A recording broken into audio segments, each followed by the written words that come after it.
Good morning, Precalculus. Today is Thursday, May 14th, and today we're going to be talking about graphing parametric equations using Desmos. I know the book says using a calculator. Ignore it. It is lying to you, and only I will tell the truth about math. So, what we're doing is we're going to be starting off with 76, where we're talking about a bug. So this is to just sort of get us in the mindset of taking our previous knowledge and sort of applying it of how to graph things using parametric equations in this sort of new format. So things like something going around a circle, there is a way to graph it using parametric equations that lets you know where exactly it is at any given time t. So we have a bug. We'll call her Betty. Betty the bug is doing some cool stuff. She is running around a table counterclockwise. So she's running sort of this direction. And she's running at a speed of 3 feet per second. So Betty, so we'll do V underscore B equals 3 feet per second. Now, she's doing this by running around a table that is 3 feet wide. And so the first thing we got to do is we got to understand from part A why after 1 second, so this is t equals 0. Let me actually do this in red. So t equals 0. And then after 1 second, t equals 1. There's this right about here.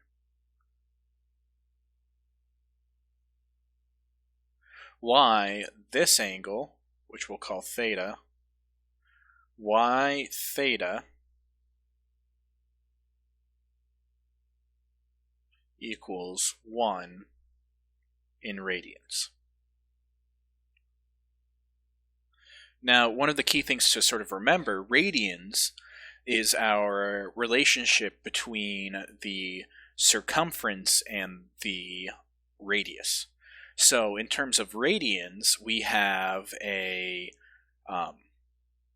gone 1 radius length along the outside in 1 second.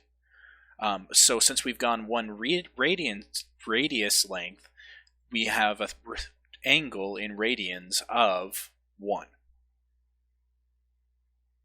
Now, for B, we're explaining why the bug's angle from the starting point to the center of a table after t seconds is t radians. Well, if we think about it, t equals 1, it's going to be 1 radian. At t equals 2, it'll be just above. We'd also have theta. These both would be the same thing. So at t equals 2, theta equals 2. And if we sort of go on at t equals 3, oh no, I did that poorly. Oh well. At t equals 3, theta would equal 3. And so on and so forth. So there's sort of a direct relation between the angle and the time. I apologize for that bad drawing. So if we think about it, so for C, what it wants us to sort of think of is why the x-coordinate of the bug after t seconds is 3 cosine t. Well, what we could do is we could sort of show, if we think about it, we're on a circle going counterclockwise, similar to how we work on the unit circle, and at the same time our radius is 3. So if we had a radius of 1, our x-coordinate on the unit circle would just be cosine of theta. Well, in this case, theta is equivalent to t, and our radius is 3. So what we have is, right here, when t equals 0, t equals theta, t equals 0, theta equals 0. What happens is, if we try it, 3 cosine of 0 equals, cosine of 0 is 1, 3 times 1, which equals 3, which matches up to sort of like the initial starting position we have. And then after 2 pi, after a time of 2 pi, if this all works, it should end up being at the same exact location because there's 2 pi radians in a circle. So we do that. Cosine of 2 pi is also still 1. And so that equals 3. So after 2 pi seconds, Betty the bug is back at her starting position, which makes sense.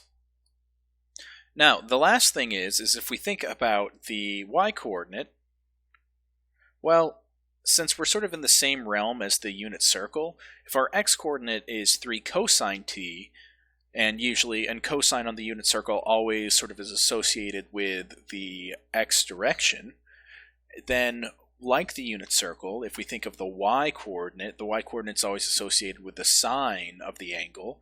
In this case, the angle is t, and since our radius is 3, our whole thing for the y-coordinate should be 3 sine t. So that would be sort of the direction. So if we sort of were to write this as a curve, we would have as sort of a parametric equation. Our parametric equation would be 3 cosine t, comma, 3 sine t, and then we'd put our sort of important denotes for t, for 0 is less than t, or equal to.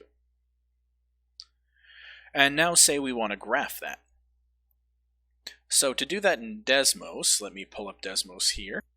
So if we wanted to, using Desmos, what we do is we type it like if we were putting in a point. So we would then type in our 3 cosine t, comma, and then our 3 sine t. And then we close our thing. And so if we look at it from between time 0 and 1, we end up with this part of the arc. And if we increase this to, say, 2, or 3, or 4, or 5, or 6, and then finally 2 pi, we end up going around in a circle, and we sort of finish off our circle. So with this, we have our standard form of sort of doing our circle, which would be x squared plus y squared equals, and then sort of the square of our radians, which would be 9. And so what happens is we have our two sort of things that end up making the same circle, except this one we're using in terms of t, and we sort of made it a parametric equation. So then we could sort of be like, all right, this circle started at this point, and it went counterclockwise all the way around. Whereas for the this equation, this sort of normal x squared plus y squared equals 9, we don't really have a starting point. It's just, this is the graph, this is what it is. But this one sort of gives us a direction to go, so we know we're going counterclockwise, and like this is where we started, and eventually we got all the way there. So it's more of a story rather than a picture, is one of the key things with parametric equations, is that although the picture of the graph is important, it actually sort of has more of a story to it than the graph itself would initially appear as. So say what we wanted to do is sketch a graph. So we're going to move on to 10-77, where we're going to look at a graph of t cosine t. So we'll go ahead and get rid of that. So we have t cosine t,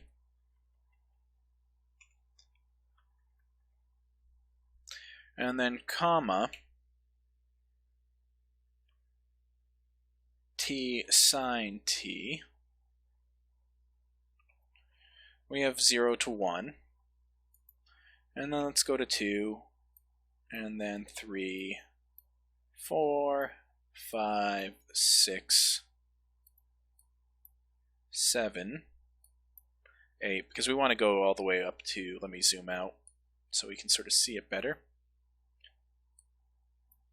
9, 10,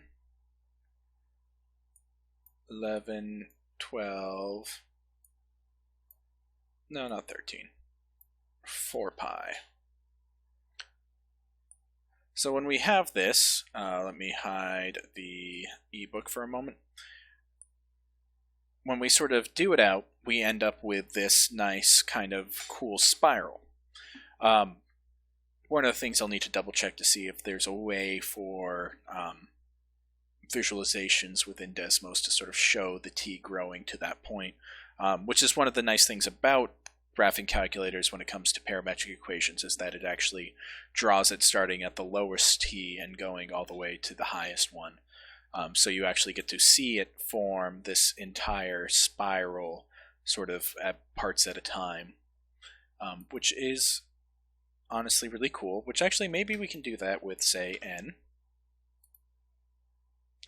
And what we'll do is we'll do 0 to 4 pi, and we'll do steps of, and then, you know what, we'll just not do steps, and so we'll just sort of, so, bam, visualization, which is honestly really cool.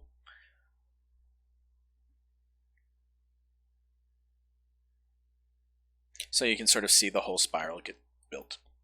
Alright, so that's sort of what's going on with that spiral, and so this is the basic idea of how we graph these things on Desmos, is you sort of put them like their coordinates on a graph, and we just sort of plot them. Now what 78 is basically the same thing, but what I would like you all to do, 10-81 is sort of looking back to our problem from the previous day where I sort of showed that visualization of those oyster shells dropping. And that's sort of the big idea here, is I wanted you guys to be comfortable with sort of graphing these parametric equations using Desmos. I encourage you to do the slider, because what I want us to do is by the end of this, by the end of next week, we're going to be done with chapter 10, and rather than sort of giving you all another quiz, what I would like you all is to sort of create a picture using parametric equations. And one of the ones I have is from last year's. There's some Muppets, and so they've done this using some parametric equations. Some of the things, some of them are correct, some of them need adjustments to be in full parametric equations, but if you look at them, let's turn off some of them. They made Beaker, but you have all of these different parametric equations where you can end up having this really cool, nice sort of sections. But what I would like you all to do is sort of to show your understanding of parametric equations, is to draw something that has, you know, at least some curved parts, so then you understand the idea of how the parametric equations basing the angle on time and sort of the radius and all of that, so it works well. And I think you all would enjoy doing some drawing with Desmos on this, and I'll sort of get out the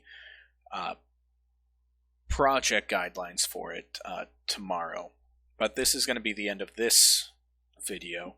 I hope it was useful to sort of understand how the parametric equations work on a moving scale.